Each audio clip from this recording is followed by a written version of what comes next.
Ooga chaka, ooga, ooga, ooga chaka, ooga, ooga, ooga. Hey, welcome to another episode of Smokin' Sous Vide. Today we're going to do venison Kielbasa.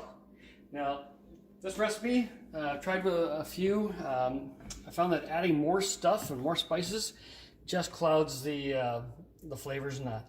So what we're going to use is we're going to use 3 pounds of venison meat. We're going to use 1 pound of pork shoulder. And I've cubed these fine because I want to mix them and then let them marinate for a bit in the spices. And then I've taken 1 pound of just plain, cheapest bacon I can find, but 1 pound of bacon. So I've got a total of 5 pounds of meat here. So we're going to mix all that together, let it kind of marinate and sit. So we're going to put that bacon in a big bowl here. We're going to put that venison in. This is just whitetail meat, and then the pork shoulder. We're going to then mix in about 8 cloves of garlic. Now, garlic is one of those things that depends on how strong your garlic is, how much you like garlic, but this Kielbasa is a garlic sausage. I mean, keep in mind that Kielbasa is Polish for sausage. So we're going to also put some pink salt in there. This is Progue Powder or curing salt, not Himalayan pink salt. That'll keep it kind of nice and colored. We've got kosher salt. I do 1.5 tablespoons of that. I do coarse ground black pepper. Some people like fine ground black pepper. And a tablespoon of that. And about 1.5 teaspoons or just over a teaspoon of marjoram. And this is just dried marjoram leaves. You can use powdered if you can find it. I have a tough time finding that.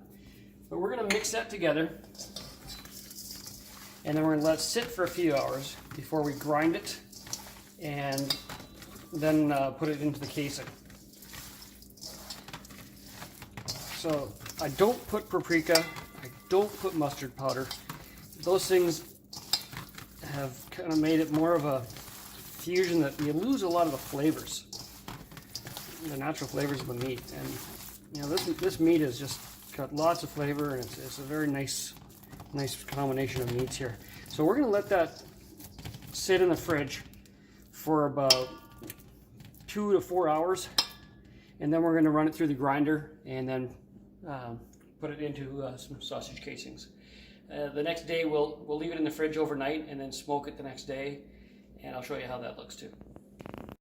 Alright, so it's been a few hours. The last half hour I put this back in the freezer to get it nice and cold. You want it nice and cold when you're putting it through the grinder.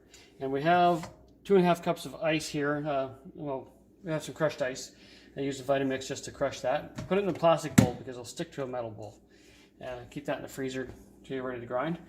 So yeah, we're ready to grind this now. It's been 3 hours kind of marinating. We're going to run it through the grinder on a medium plate and get it all ready for stuffing, and then we'll put it back in the freezer while we're waiting. Okay, so we've got our ice. We have 5 of these, half cups, so we'll just start doing this as we pass it through. We'll keep it nice and cold, that ice.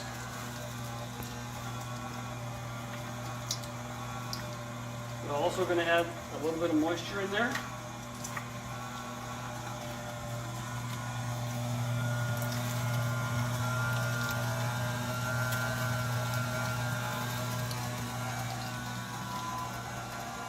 Okay, so just keep that plunging down. We get another scoop of ice. So 1, 2, 4, 5. And we'll plunge it as we go.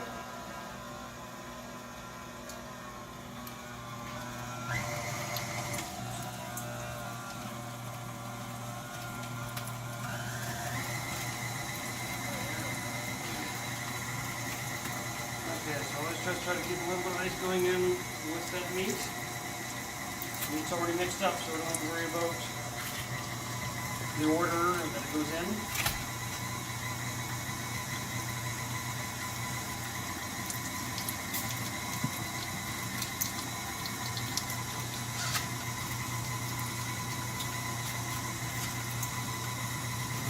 meat nice as you pass it over the tray here and get it into the chute. So this is going to take about 10 minutes. When you grind it all up, keep the ice going in, it'll be nice and cold. You're going to see this, the bottom part of the meat grinder. It's going to get cold and frosty. That's good. You don't want this fat warming up. It's already got the spices all mixed in there, so we're just going to keep that all going in.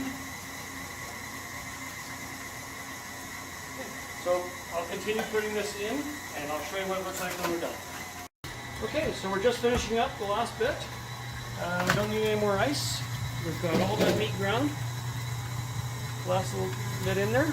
That's all mixed, ground, ready to go in to the sausage casing. But until we get ready and cleaned up for the sausage casing, what we're going to do is we're going to put this back in the freezer for a little bit. And keep that nice and cold until we're ready to put it in the sausage casing. All right, so we'll put that in the freezer and we'll get set up for the sausage stuffing, and I'll show you what that looks like.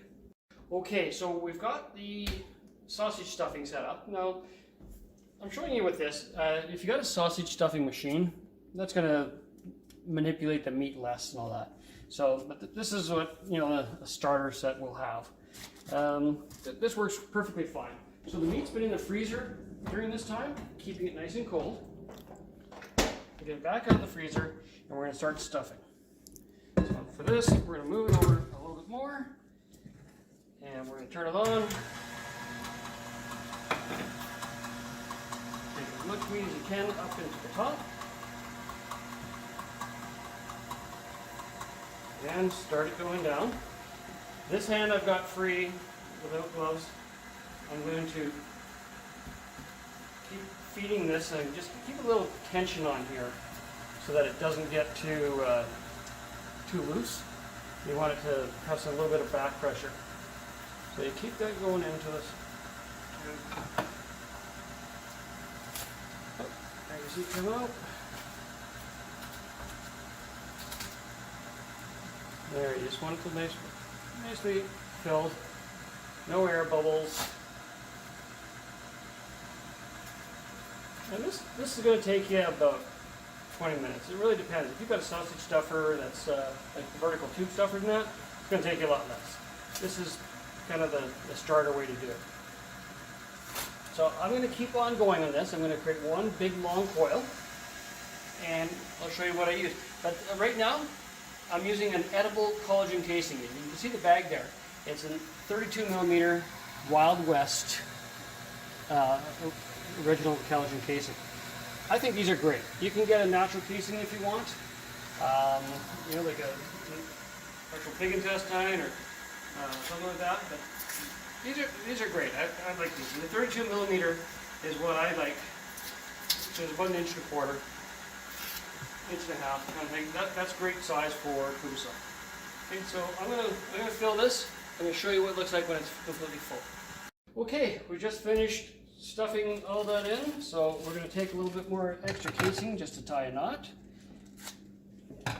Don't cut yourself too short here. Don't, you know, trying to finish this off with not enough casing. It's never fun. So I just pack that down a little bit. And just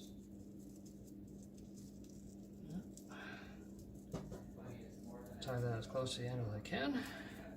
So there, that is our 5 pounds of sausage. So we're going to take what's called a sausage pricker, and we're going to just go along this thing and poke it. And this is going to release all the air bubbles. So we're going to leave this in the fridge overnight, and it's going to, that water's going to come out of it. So it doesn't really matter if you put a little extra water, or some recipes use less water, but it'll evaporate out mostly tonight. So then this will allow all that air to escape. The flavors will infuse throughout the meat, and we will smoke that up tomorrow. When we smoke it, we're going to get it to 154 degrees, 152 to 154 degrees internal temperature, and that's basically when it's done. So in the meantime, once this is in the fridge, I'm going to show you one other thing that you can do. You can take the meat grinder apart, and you've got a certain amount of meat left in here. You're going to make that into a patty. You're going to fry that up, and it'll give you a nice flavor of what your patty's, your kielbasa is going to taste like without the smoke. But you can fry that up. You almost got a full hamburger patty by the time you get all that cleaned out. Use it as a breakfast sausage in the morning. Doesn't matter, but don't let that meat go to waste. And I'll show you tomorrow how we're going to smoke that. Okay, welcome back. It's been in the fridge overnight with this kielbasa. I split it between my rack. I don't want it touching. Because if it touches each other, like if it's cooking while it's together, it doesn't cook well in between. So I separate it, and what I did was I just basically broke it where I wanted it. And you're going to get a little plug of stuff out. You're just going to take that plug out, and you can tie that off. So it's not difficult to do. You just basically squeeze out some of the meat around where you broke it. This meat's not going to waste. I'm going to fry this up, make a nice little kielbasa patty. So you can just twist that off. That's plenty good. Same thing with this one. Squeeze it out. Twist that off. Okay, that's all you need to do. So I've got a little bit of oak, and I've got a little bit of, a small chunk of oak, small chunk of cherry wood, and I've got a small chunk of mesquite. And I'm going to put those on the smoker. We're going to get the smoker going up to about 200 degrees Fahrenheit. And you don't want to do this hot. If you have a smoke shack, you basically want to get it to about 170 degrees. My smoker, I find if I keep it around 200 degrees, it brings the meat up to the 152, 154 degrees that we want, very consistently. If I get it any lower, it tends to want to stall the cooking of the meat. So at 200 degrees, it's going to cook in about 4 hours. All right, so I'll get that. I'll show you what the smoker setup looks like once I get it out there, and we'll continue from there. Okay, so we're out at the smoker. I'll show you the coals I've got. I've got a little coal basket, and I've just got my charcoal going in there, just to keep a consistent hot fire. We're going to take that block of oak, stick it on there, the cherry over here, and the mesquite kind of right in the middle. Okay. Then what we're going to do, I'm going to get my smoker stone in there to get this, makes it less direct heat. Gives it indirect cooking. Put my grate back in there. And then what we're going to do is just put this sausage on the main rack. Make sure it's not touching, like I said. I'll put this one above that. We've got 2 temperature probes on there. Oops. And we're going to monitor the temperature of those 2 probes throughout the cooking process. This is the critical temperature up here. So, got one up here. Let's position them so you got a good reading on that temperature. Okay. So we'll put that on nice and low. So we'll set this down around just on 1.5 or 1. I'm going to position this, but it's not frozen shut. About -10 here this morning. So -10 Celsius. That'll warm up in a second. I'll open that up to 1, just but we'll let that cook at about 200 degrees for about 4 hours. All right, I'll show you what it looks like after that. All right, so the first piece of garlic sausage, or kielbasa, has made it up to 152 to 154 degrees. So I'm going to plunge that into an ice bath. Okay. So we're going to do that for about 30 seconds. So just keep it submerged, count to 30, and it's a broth. I've seen 15 to 20 seconds 30 seconds. So just keep it in for 30 seconds. What that's going to do is it's going to stop that from cooking, and it's going to soften that skin so it doesn't get brittle and break. So just leave that in there for a bit, and then you're going to put it onto a rack and just let that sit for about 2 to 4 hours at room temperature. And that's what's called blooming. It allows the flavors to just diffuse better, and it just keeps that skin, the oils will go into the skin, and it'll just get a nice flavor throughout the entire kubasa. So we're going to do that for one more. On this particular batch, my coals died. It's pretty cold outside. It's about -10 Celsius. So what I did is I set the oven to 200 degrees convection, and I just finishing it off. And it's going to finish that last garlic sausage ring off fairly quickly.